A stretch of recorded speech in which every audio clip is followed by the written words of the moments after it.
Polda Jawa Barat kembali menerima pelimpahan berkas perkara yang menyeret penceramah Bahar bin Smith. Kasus dugaan ujaran kebencian terhadap pejabat negara sebelumnya dilaporkan ke Polda Metro Jaya.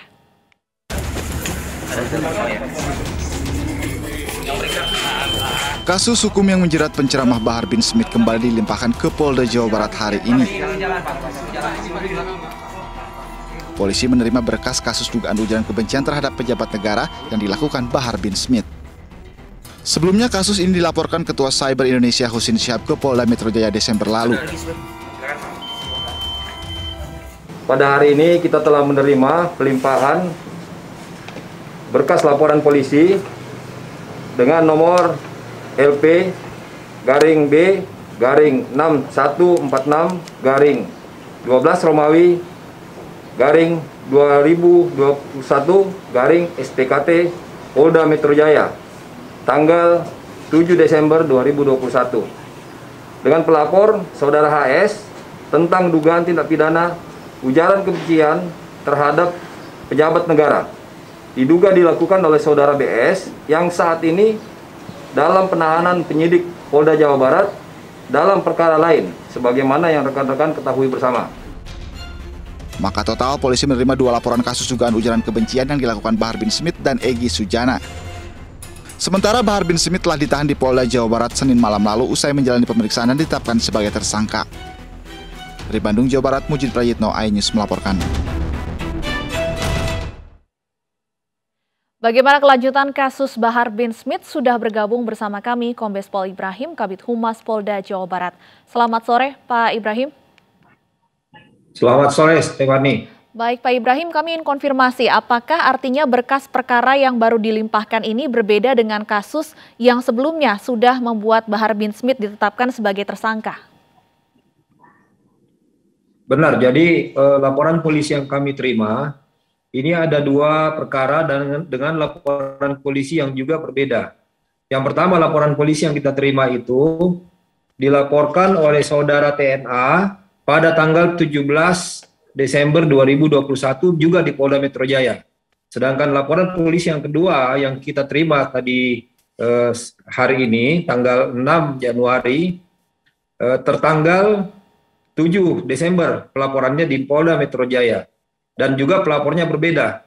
Untuk yang sekarang ini yang dilimpahkan, pelapornya oleh Saudara HS tentang dugaan tindak pidana ujaran kebencian terhadap pejabat negara.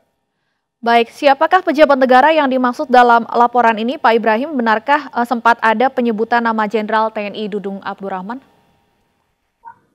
Jadi ini kan sekarang kasusnya masih dalam lidik. Jadi nanti setelah hasil pengembangan penyelidikan, nanti kita akan menginformasikan kembali kepada publik hasil pendalaman penyelidikan tersebut. Namun dari perbuatan yang ada ini atau laporan yang ada ini, diduga dilakukan oleh Saudara BS yang saat ini di dalam penahanan penyidik Polda Jabar, namun dalam perkara yang lain, bukan perkara yang saat ini dikirimkan laporan polisinya. Untuk perkara baru ini, apa saja barang bukti yang disertakan oleh pelapor, Pak? Jadi saat diserahkan lampiran dari kelengkapan berkas perkara yang dilimpahkan dari Polda Metro Jaya ini, ada kelengkapannya berupa 1 barang bukti, satu item flash disk, kemudian BAP saksi pelapor, kemudian BAP 5 orang saksi. Nah dari alat bukti yang ada ini, nanti akan kita lanjutkan dengan proses penyelidikan lanjutan, kemudian akan dilanjutkan dengan proses selanjutnya guna memenuhi alat bukti sesuai unsur pidana yang dipersangkakan, yaitu minimal 2 alat bukti sebagaimana disebutkan dalam pasal 184 KUHP. Baik, kapan rencananya penyidik akan memeriksa BS terkait perkara baru ini, Pak? Mengingat saat ini BS sudah berada dalam penahanan Polda Jawa Barat. Iya, jadi nanti kita akan menyesuaikan, kan memang untuk melalui proses penyidikan ini melalui tahapan-tahapan.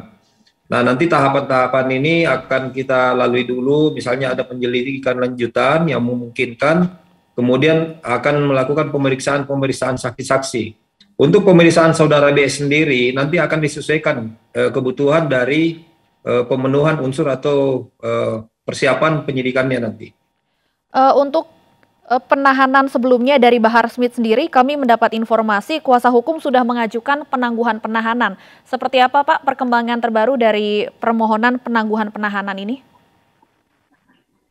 Benar, jadi kita juga memang sudah menerima surat penangguhan penahanan dari saudara BS. Kita terima kemarin, jadi tanggal 5 kita sudah menerima surat permohonannya tersebut. Apakah belum ada jawaban atau persetujuan ataupun tidak setujunya penyidik terhadap permohonan penangguhan penahanan ini, Pak? Masih sedang dipertimbangkan, Mbak. Baik, Pak Ibrahim, kami ingin konfirmasi untuk kasus yang sebelumnya sudah membuat Bahar Smith menjadi tersangka ini kan awalnya dilaporkan atas kasus dugaan ujaran kebencian, namun kemudian ditetapkan sebagai tersangka atas kasus penyebaran informasi bohong atau hoax. Apa yang menyebabkan adanya perbedaan ini, Pak? Memang untuk penyampaian informasi teknis terkait teknis penyidikan, ini kan merupakan informasi yang dikecualikan. Untuk itu memang kita tidak akan mengulas terkait materi-materi teknis penyidikan, karena memang ranahnya pro justisia, dan itu hanya bisa digunakan di dalam proses peradilan. Jadi kita mohon maaf, tidak bisa menginformasikan terkait masalah data teknis tersebut. Baik, untuk perkara yang baru saja dilimpahkan ke Polda Jawa Barat, apakah hanya ada satu orang terlapor dalam perkara ini, Pak, atau ada kemungkinan tersangka lainnya? Jadi kalau misalnya terkait dengan laporan polisi dengan nomor 6146 yang kita terima tanggal 6 Januari 2022 ini, sementara masih mengarah kepada diduga mengarah kepada satu orang, yaitu saudara BS yang sedang ditahan sekarang. Tetapi dalam pengembangannya kita kan belum tahu hasil pendalaman penyidikan nantinya, atau penyelidikan yang mungkin akan mengarah pada penyidikan, nanti kita lihat perkembangannya. Baik, kami akan tunggu perkembangannya. Terima kasih Kombes Pol Ibrahim Tompo, Kabid Humas Polda Jawa Barat. Semoga sehat selalu. Selamat sore.